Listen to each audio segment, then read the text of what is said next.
په چین کې مخکې د څو کاله مخکې زلزله تېره شوه د مشرانو ته به یاد دي نو هغې کې غټ غټ بلډینګونه راغورځېدلي عزتمندو مسلمانانو نو یو بلډینګ پکې راغورځېدلی او د هغې ملبه په یو کمره باندې راغلې وه خو کمره داسې پترس شوې وه پوره یې چت نه و ناستې هغې کې یو زنانه او یو ماشوم و خپل ماشوم بچی و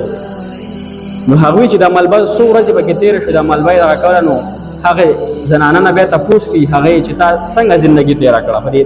درې څلور ورځې هغې ورته وویل چې کله موږ باندې دا ملبه راغله خو الله جل شانه موږ بچ کړو موږ په یو سیټ کې ناست ما سره خپل دا بچی په هغې کې نو کله چې زنانه خوراک کوي نو هغې کې پایم راځي چې کله زنانه خوراک نه کوي نو بیا پکې نه راځي نیمه د خپل بچي له پای ورکول د درې ورځې ورځ نیمه دا خو ماشوم هغه پای وسکل خو څو ورځې دوه ورځې پاس چې دی نو ما کې پای ختم شو عزتمندو مسلمانانو چې پای ختم شو نو دی بچي به ژړل ډېر زیات وي ما به له کله یو ګوته په خوله کې ورکړه کله بله ګوته په خوله کې ورکړه وي هغه بچی نه قلارېدو هغه به ډېر زیات ژړل وي مې وویل چې زما دا بچی چې دی نو په ما کې پای نشته دی نو وینه خو راکې شته که نه وي ما خپله د یو ګوته راونیوله په دې باندې مې ښه تېره چک ولګو چې ومېچیچله هغې نه مې وینه روانه شوه هغه خپل بچي له مې په خوله کې ورکړه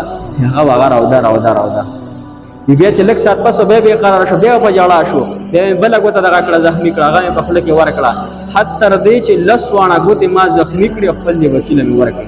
اخره کې ما نه وینه هم ډېره لاړه کله چې انسان نه وینه ډېره لاړ شي دی بېهوشه ما نه وینه لاړه زه بېهوشه شوم او زما دا بچی چې دی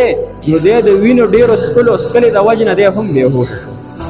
او بیا د ځان نه نه خبر شي دا تاسو هسپتال ته وي راوستي دا حق او سچ خبره ده عزتمندو مسلمانانو نو هغه ډاکټران حیران شو چې دا مور د خپل بچي سره څونه زیات محبت کوي دا خپله مور خو دا دې ته پته ولګي چې زما د بچي زما په وینه باندې ګزاره کوي خپل بچي د خپله وینه بیا چې کله بچی غټ شي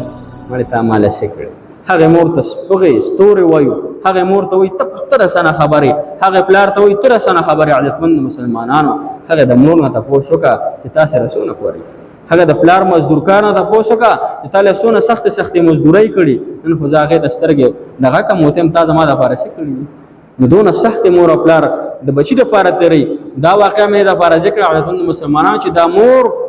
خپل بچي له وینه ورکړه او دونه مهربان چې الله یو محبت د مور له ورکړه الله جل شانه او یو مې نه زیات محبت کوي الله موږ سره څونه محبت کوي یو الله ډېر محبت کوي د هغې څه انتها نشته منګ الله جل شانه سره محبت الله جل شانه منګ تاسو باندې ډېر زیاته مهربانه دی عزتمند مسلمان